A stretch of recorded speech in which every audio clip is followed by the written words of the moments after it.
Wakati nikiwa njiani jana usiku kuja huku Masasi,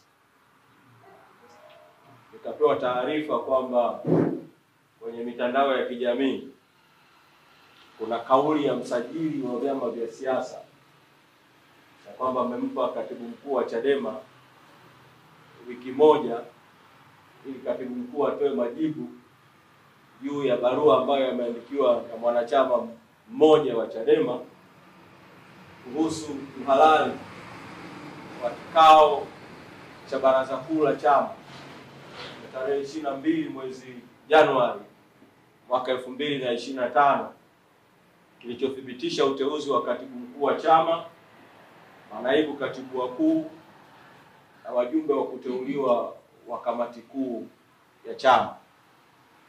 Msajili wa vyama vya siasa amelizungumza jambo hili kwenye vyombo vya habari. Na kwa sababu amelizungumza kwenye vyombo vya habari,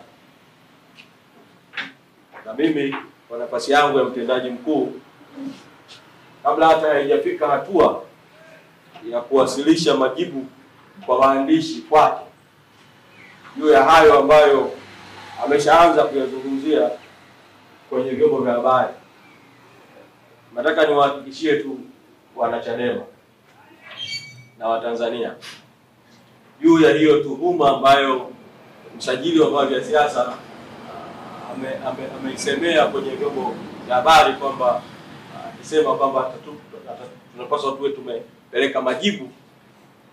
Chadema inaongozwa kwa mujibu wa katiba. Sisi tunaheshimu sana katiba ya chama, kanuni, maadili na itifaki ya chama.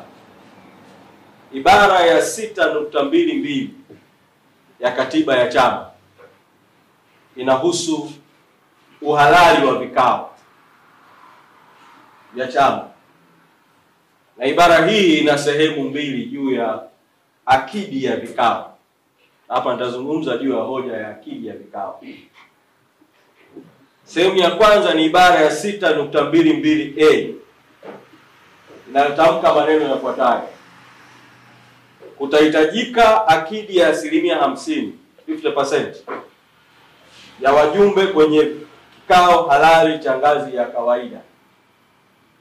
Alafu 6.22B nazungumza akidi nyingine: lakini vikao halali vya kurekebisha au kubadilisha katiba au vya uchaguzi na sera za chama vitahitaji akidi ya 75%.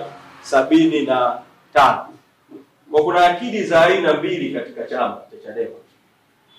Kuna akidi ya vikao vya kawaida vya maamuzi na kuna akidi ya vikao vya maamuzi maalum ambayo kwenye katiba yametajwa ni mambo yafuatayo: moja, kama kuna ajenda ya kubadilisha katiba ya chama; pili, ajenda ya uchaguzi wa chama; tatu, ajenda inayohusu kupitisha sera za chama.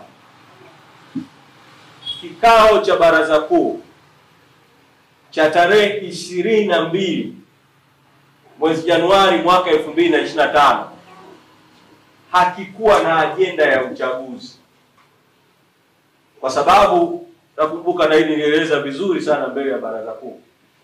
Baada ya kuwa katibu mkuu, nimepokea rufaa juu ya uchaguzi wa wajumbe wa kamati kuu wa kuchaguliwa. Ajenda ya uchaguzi ikawa si sehemu ya ajenda ya kikao cha baraza kuu cha tarehe 22 mwezi Januari mwaka 2025. Baada ya kuondoa ajenda ya uchaguzi, kikao kikaendelea na ajenda za kawaida ambazo ni kuthibitisha uteuzi wa katibu mkuu na manaibu wake na kuthibitisha uteuzi wa wajumbe wa kamati kuu waliokuwa wamependekezwa na mwenyekiti. Ajenda hizi za kawaida zinaongozwa kwa mujibu wa katiba ibara ya 6.22A kwamba akidi ya 50%.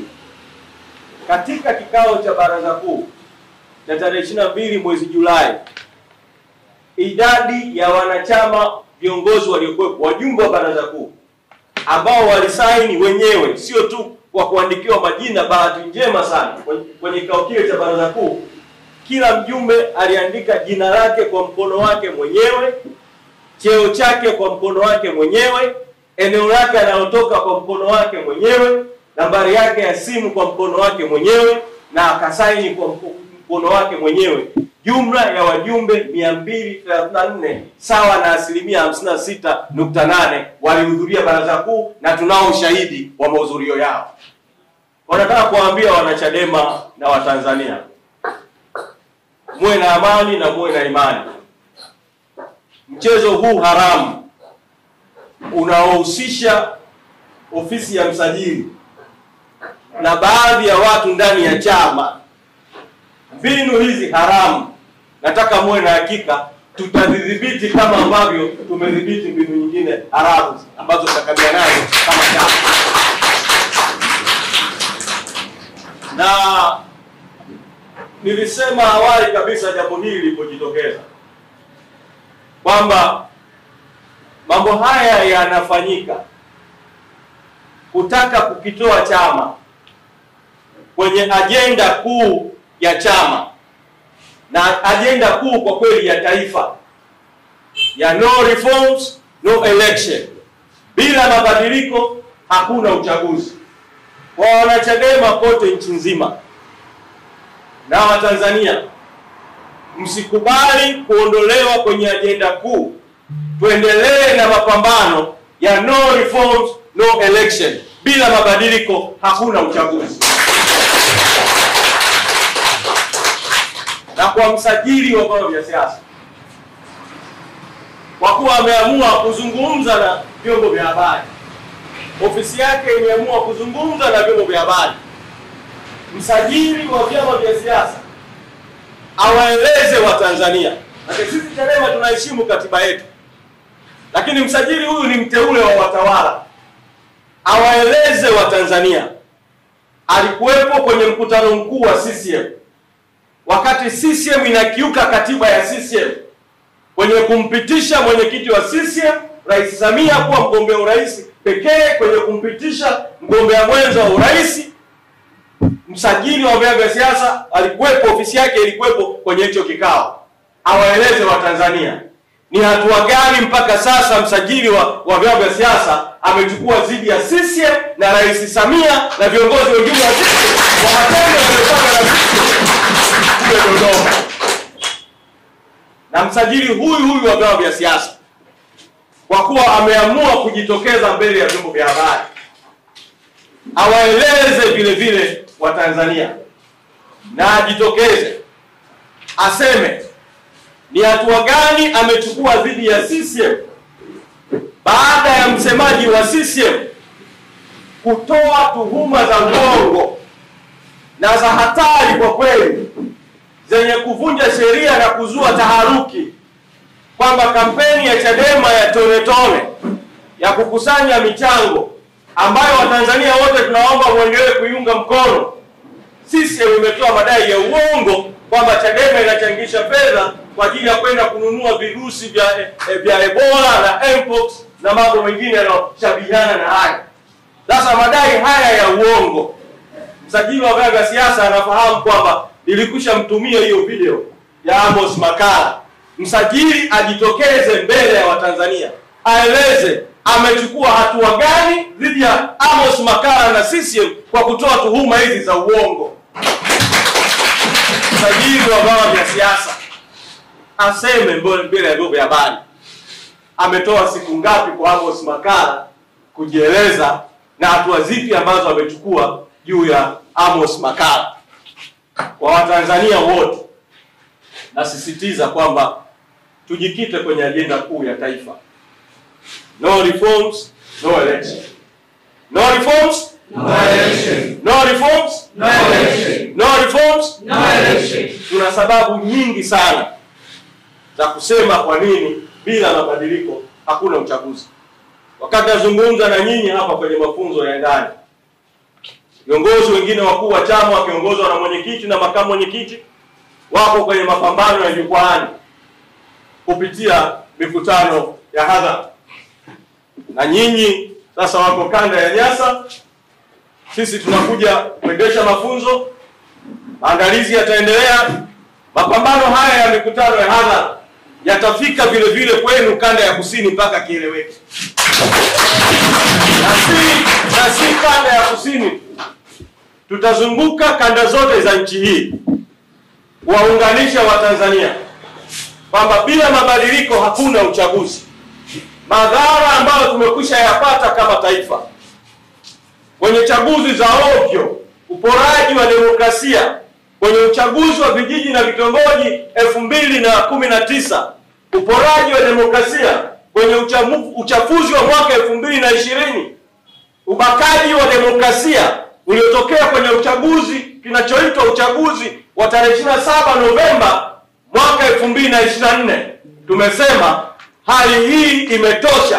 Tunataka mabadiliko ya kikatiba na ya kisheria na ya kikanuni na ya kiuongozi na ya kiutendaji yatahakikisha chaguzi huru na haki katika nchi yetu. No reforms, no election. No reforms, no election. Bila mabadiliko hakuna uchaguzi. Bila mabadiliko hakuna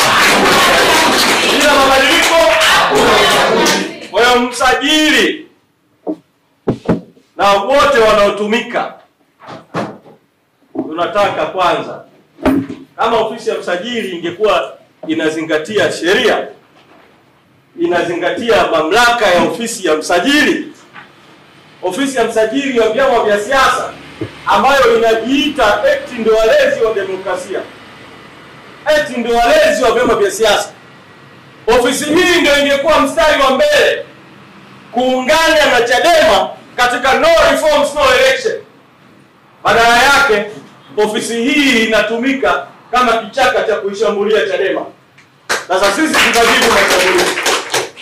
Naendesha mafunzo hapa, narejea Dar es Salaam, bado na safari ya kwenda kuendesha mafunzo kanda ya kati, kwa maana ya mikoa ya Dodoma, Singida, Morogoro. Tutakwenda kanda kwa kanda kuendesha mafunzo.